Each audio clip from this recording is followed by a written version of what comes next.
And to the India Today Cicero poll, where we are bringing you the big numbers of the exit poll on the day when one of the country's biggest states, Maharashtra, has voted. And clearly the Modi juggernaut of May 2014 is extending into October. Take a look at what we are projecting. 18 to 26 seats for others. Now, these are mainly independents, one would presume, in a state like Maharashtra. MNS 4 to 10, down 6. Raj Thackeray making no gains. NCP 24 to 34, down 33. So NCP has taken a big hit in this election, as has the Indian National Congress. The party that dominated Maharashtra, no Chief Minister of Maharashtra, was non-Congress till 1995. Just 30 to 40, down 47. Shiv Sena 66 to 76, that's up 27, but clearly not enough to really play a decisive role in Maharashtra politics. The BJP 117 to 131, that's plus 78. As I keep saying, my own gut is the BJP will actually cross the halfway mark. But that is the numbers that we have.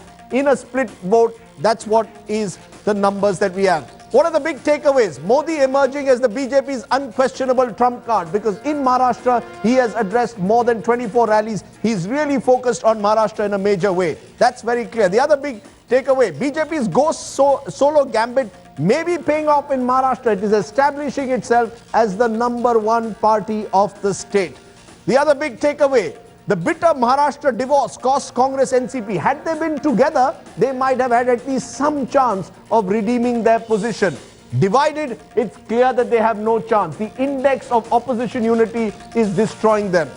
The Shiv Sena's sons, Bal Thackeray, is gaining, so Uddhav Thackeray holds on in a sense to the legacy of Bal Thackeray, but clearly not enough. Clearly not enough to establish himself as the next Chief Minister of Maharashtra. These are the big takeaways coming in from our exit poll. The other big takeaway, and Dhananjay Joshi can give us a little bit more on this, is that the national level factor appears to be working in Maharashtra. The people of Maharashtra are looking for a strong national leader and in a sense have the same government in Delhi and in Mumbai. Right. One is the consistency factor, that people are looking at the same government in the center and the same government in the state. And if you look at the campaign, Modi has consistently said this, that I'll be there in the center and I'll ensure that the state or government also performs. So that has worked. Yeah, the second point, and I just wanted to make this point, that during the Lok Sabha elections, we saw that as much as 4 percentage point votes were swung in favor of the BJP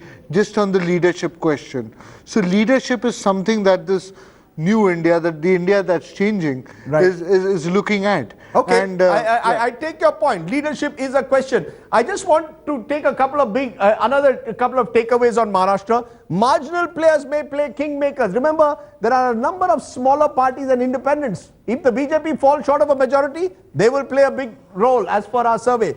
One more was on Raj Thackeray. Raj Thackeray clearly is no longer emerging as the dominant player of the two Senas. Uddhav Thackeray well ahead of Raj. I want to bring Shweta Parulekar on that point. Shweta Parulekar, how important is that for you to put Raj Thackeray in his place?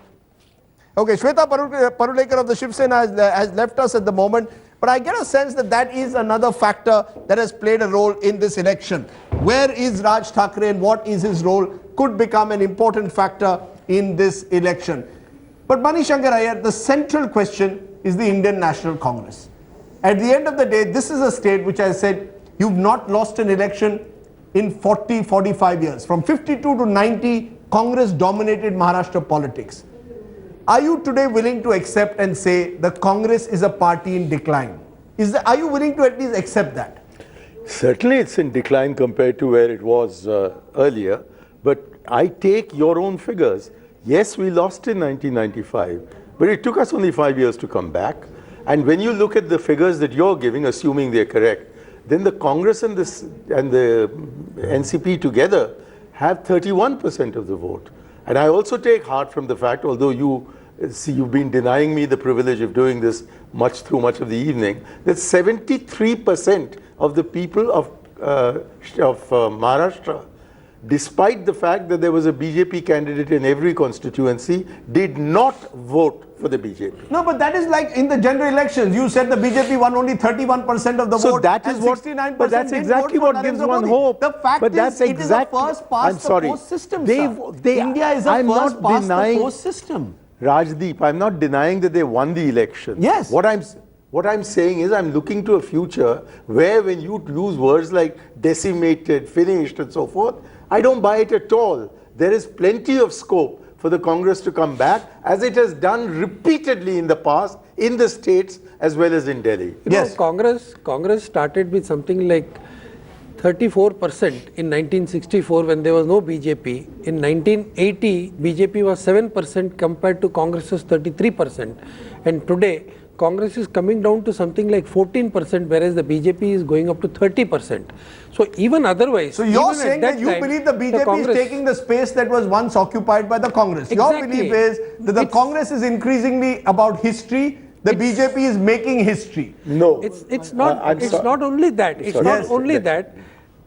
Actually, there is a huge shift, a change is taking place in the society, and I think it is important for all political parties, including Shiv Sena, or for that matter the Congress or NCP or Raj Thackeray, to realize all these things. The Raj Thackeray kind of politics is not going to get him votes.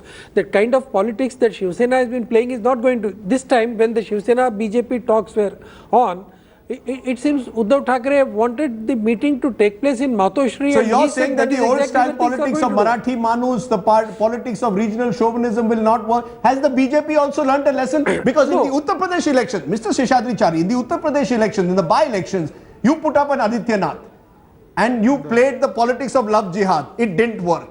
You played Hindutva politics. Let's be clear. You attempted it. Do you agree that politics also doesn't work anymore? I think the politics of development will work. So Hindutva doesn't work. Bijli, Sadak, Pani will work. Bijli, Sadak, Pani will work. The politics of the kind represented by the likes of Adityanath doesn't work. The politics of development will work, and it will be a very good scenario if a national party like the Congress, the national party like the BJP, both work together on the issue of development, and there will be enough space. And even taking Mr. Manishankar Iyer's same logic, if there are 25% of the people vote for BJP, the 75%, out of that 75%, again another 25% can vote for the Congress. You know, let me bring in Sambit Patra, because I think there is, Sambit Patra, is there an acceptance on the part of the BJP as well that in Maharashtra, you had to play the politics of development? In Uttar Pradesh, in the by-elections, you tried and experimented with the politics of what I would call militant Hindutva. Do you accept that politics doesn't work, Sambit Patra? That the politics of India now is the politics of inclusion, is the politics which is based on development in the truest sense of the word, where you actually give a governance plank, not a plank of pitting one community against the other. Rajdeep, let me derive all my answers by stating a statement to which almost all the panelists, including you, would agree, that the citizens of India are by and large a secular dispensation. They are a secular people, and so whichever government they select to the center is by and large a secular government. So to question the credentials of secularity of a central government, I believe, is to question the credentiality of the people of this country. Secondly, and most importantly, as far as the agenda of Bharatiya Janata Party is concerned, and we were the first party to change the discourse of politics in 2014 Lok Sabha election. Well before our Prime Minister candidate was announced, Mr. Narendra Modi has pronounced that it is development which is going to be the core issue of Bharatiya Janata Party and the country as such, as far as the election of 2014 is concerned. So if at all I have to pat the back of someone for development discourse, then it is the Bharatiya Janata Party whose back needs to be patted for it. Thirdly, as far as Uttar Pradesh election is concerned, that's a very important point. Rajdeep, I have been debating with you since long, and you would realize one point, that when we won hands down in Uttar Pradesh during the Lok Sabha elections, I mean this kind of seats that no one expected or predicted, then many of the poll pundits said that this kind of result was because of the fact that there was communalization by Bharatiya Janata Party. They played communal card. And now when that particular phrase of love jihad appeared during the by-polls and we lost, then the same set of poll pundits said that Bharatiya Janata Party lost because they played communal card. So first the poll pundits have to decide and clear their own confusion whether we lost or whether we won because of the communal card. We never played communal card. Okay, you never played. You come on. Okay, Sambit Patra, this is not a debate today on love jihad. We will debate that on another day. But Abhishek Manu Singhvi, you are dressed appropriately in green. So it's a nice bright green you've got. But I'm afraid that your party's chances don't look half as bright as your kurta at the moment. Would you concede, as Manishankar Iyer has conceded on the program, that compared to the past, the Congress today is a party in decline and will need to do something serious if these results in Maharashtra turn out to be true to arrest the decline, and it has to start possibly, as some are suggesting, with your leadership? Rajdeep, can I start by thanking you but correcting you? I am wearing a very bright color, but it's not green. It's a peacock color. Both are bright colors, and it doesn't signify either any ideology or any signal for the electoral results, past or future. Yes. Number two, to the extent that you extrapolate from our loss in the national elections and our likely loss in the forthcoming Haryana Maharashtra elections, yes, to that extent we are a party in decline. Let me tell you, Rajdeep, that there is a complement inbuilt in that. The electorate elected us 3 times in Maharashtra over the same Shiv Sena and the same BJP. The BJP was not at all different also. Mr. Modi was also there, except that he was the Chief Minister of Gujarat. Time and again, on the same planks, the same platforms, the same arguments, same development issues, they thought it fit to elect, re-elect and re-re-elect. There is only one state which has crossed the 3-time bar, and that is Gujarat. Not Madhya Pradesh, not Chhattisgarh. Delhi also crossed the 3-time bar. Now these are records of performance. To dismiss 15 years as non-governance, I think would be to make the cardinal sin of mixing up anti-incumbency with non-governance. Yes, we may lose because there is serious anti-incumbency. I don't accept your polls, but I do believe that it is entirely possible that we will not get anywhere near an absolute majority. We may or may not be the single largest party. But equally for the BJP, to be possibly the single largest party, but not at all anywhere near a majority, are two totally different things. This is the first election after a long time, in fact in both Haryana and in Maharashtra, with a 4-way division, which nobody is factoring in. 4-way division. Sir, Dr. Singhvi, please realize the enormity of what is happening. If the polls are right, I want to first give you a poll of polls on Haryana. That poll of polls is putting the BJP at close to the halfway mark in a state where in the past they had about a dozen seats at best. So they're, it's a huge jump for the BJP. Maharashtra in alliance, the best performance that the BJP has had in Maharashtra has been about 65 seats. Now they are going to double that. Clearly something is shifting. The sands of Indian politics are shifting. The BJP is emerging as the principal pole of Indian politics. Now this is 2014. First of all, Rajdeep, that is on the assumption, and there's a very big if, that it's correct, the polls. That's right. So I can't dispute that. 96 hours before the elections, it's very hazardous to try to discuss polls 96 hours before the actual result. But let's assume they are right. I think the BJP at all the programs I have seen seems to be speaking in a tone and a tenor as if they've forgotten the days of 2 seats for themselves. It took them 15 years to come in 1998 to power. Now the Congress is lost. We are 90 days away from the loss, or 120 days away from the loss. Give us some time. We will recover. There have been emergency days. There have been post-emergency polls. There have been BJP 1984. After all, these are the vicissitudes of politics. But on programs today, I am seeing that obsequies are being read for the Congress. It's dead, buried and gone, and only the formal obsequies have to be read. I think that's the cardinal sin of politics. The BJP is not here to stay forever. And I think BJP's tone of arrogance and certitude is something which is going to be proved wrong by the electorate. Maybe not now, but maybe in the future. This fundamental tectonic shift suggests to you as if the BJP is here to rule forever in the states or in the center. No, we have done 2 major states, the national capital and Maharashtra, 15 years. We've done several states 10 years. So it's okay, sometimes somebody has to go. So you're on a roll. I didn't want to hold you. You seem to be as if you're in a courtroom on a roll at the moment. But Seshadri Chari, one point that I want to take. There's a feeling that when Narendra Modi talks of a Congress Mukt Bharat, it's almost as if Narendra Modi wants to make this country about one individual. It's almost as if he wants to make your party and government about one individual. I'm going to eliminate. You can defeat your rivals, but you want to eliminate them. And the fear sometimes that some BJP people express even in private is that as a result, all the opposition will gang up against you someday. And Modi could fall into the trap in the medium to long term that Indira Gandhi fell in the 1970s, where she allowed the opposition to come together. Today, Uddhav Thackeray accuses you of backstabbing him. Kuldeep Bishnoi accuses you of backstabbing him. Nitish Kumar has left you. Yes, today they've been decimated, but tomorrow is another day. Is this a useful long-term strategy? All your eggs in Modi's basket. See, try to understand, when we say Congress Mukta Bharat, we say what the Congress stood for all these years.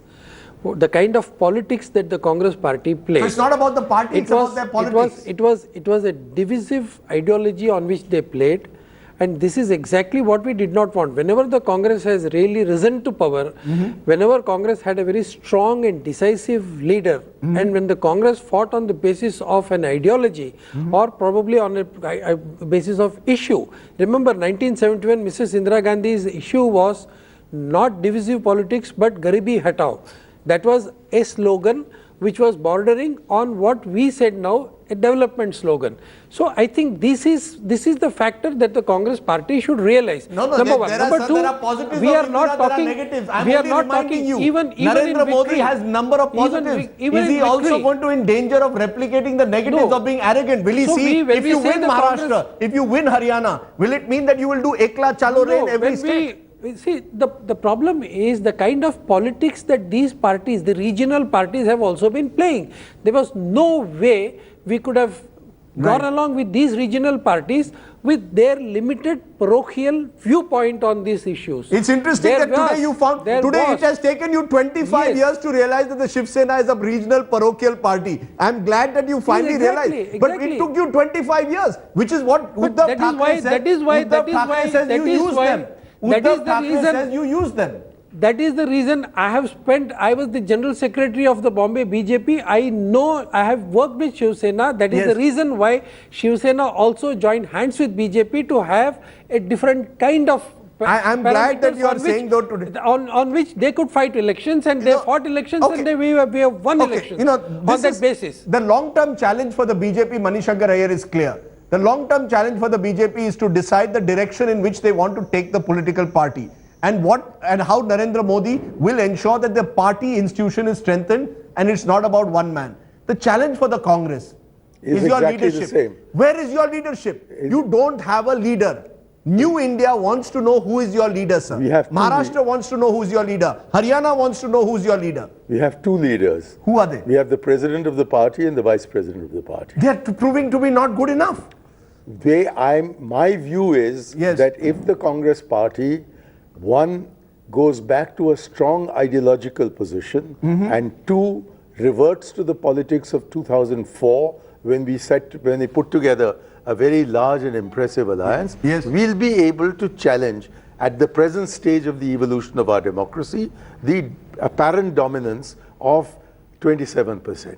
We can fight it. No, hold on. You're saying it's an ideological challenge. Abhishek Manu Singhvi, let me try you. Do you believe it's a leadership challenge? The BJP is consciously projecting Narendra Modi as a larger-than-life leader. The point that Sambit Patra made, who do you have on the other side to take on a Narendra Modi? Rajdeep, let me tell you, these are matters of atmosphere, the current context. It has worked this time because of several factors. If you just rewind to 2009, in exactly the same idiom, same imagery, same language, same methodology, L.K. Advani was projected as the leader, the prime ministerial leader. It didn't work. In 2004, there was no doubt that the BJP would win.